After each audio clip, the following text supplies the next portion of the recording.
ಮನುಷ್ಯನ ಮಗು ಎದ್ದು ನಿಲ್ಲೋಕೆ ವರ್ಷಗಳೇ ಬೇಕು. ಕರು ನೋಡಿದ್ದೀರಾ? ಅದು ಎದ್ದು ನಿಲ್ಲೋಕೆ ಒಂದು ದಿನಾನೂ ಬೇಕಾಗಲ್ಲ.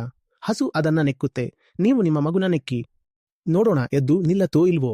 ಕೆಲವರು ಹೇಳ್ತಾರೆ ಮನುಷ್ಯ ಜನ್ಮವೇ ಶ್ರೇಷ್ಠ ಜನ್ಮ ಅಂತ. ಹಸು, ಎಮ್ಮೆ, ಕರುಗಳಿಗೆ ಜ್ಞಾನ ಬೇಕಾಗಿಲ್ಲ. ನೀವು ನಿಮ್ಮ ಮಗುವನ್ನು ಹುಟ್ಟಿಸಿ ಜ್ಞಾನ ಕೊಡದಿದ್ದರೆ ಅದು ಬೇರೆ ಪ್ರಾಣಿಗಳಿಗಿಂತ ಕೆಟ್ಟ ಪ್ರಾಣಿ. ಕಾಡಿನಲ್ಲಿ ಹುಟ್ಟಿಸಿ ಅಲ್ಲೇ ಬಿಟ್ಟು ಬಿಡಿ. 20 ವರ್ಷಗಳ ನಂತರ ಭೇಟಿ ಮಾಡಿ. ನಿಮ್ಮನ್ನು ನೋಡಿ ತಕ್ಷಣ ಮರದ ಮೇಲೆ ಹತ್ತಿ ಹೂ ಹೂ ಅಂತ ಮಾಡುತ್ತೆ. ಜೀವನ ದುಃಖ ಆಗಿರದಿದ್ದರೆ ಇಷ್ಟು ದೊಡ್ಡ ಮೋಟಿವೇಶನ್ ಇಂಡಸ್ಟ್ರಿ ಯಾಕೆ ಇರ್ತಿತ್ತು? ಸೆಲ್ಫ್ ಹೆಲ್ಪ್, ಕೌನ್ಸೆಲಿಂಗ್, ಸೈಕಿಯಾಟ್ರಿ ಇವೆಲ್ಲ ಯಾಕೆ ಇರ್ತಿದ್ದು? ನಿಮಗೆ ಪ್ರೀತಿ ಇದೆ ಅಂತ ಹೇಳ್ತೀರಿ, ಆಮೇಲೆ ಶುರು ಮಾಡ್ತೀರಿ ಮದುವೆ ಅಂತ. ಮದುವೆ ಆಗದಿದ್ರೆ ಅವಳು ಓಡಿ ಹೋಗ್ತಾಳೆ ಅಂತ ನಿಮಗೆ ಭಯ ಇದೆ. ಅವಳಿಗೂ ನೀನು ಓಡಿ ಹೋಗ್ತೀಯಾ ಅಂತ ಭಯ. ಇಬ್ಬರಿಗೂ ಅನುಮಾನ ಇರೋದ್ರಿಂದಲೇ ಮದುವೆ ಆಗ್ತಿದ್ದೀರಿ.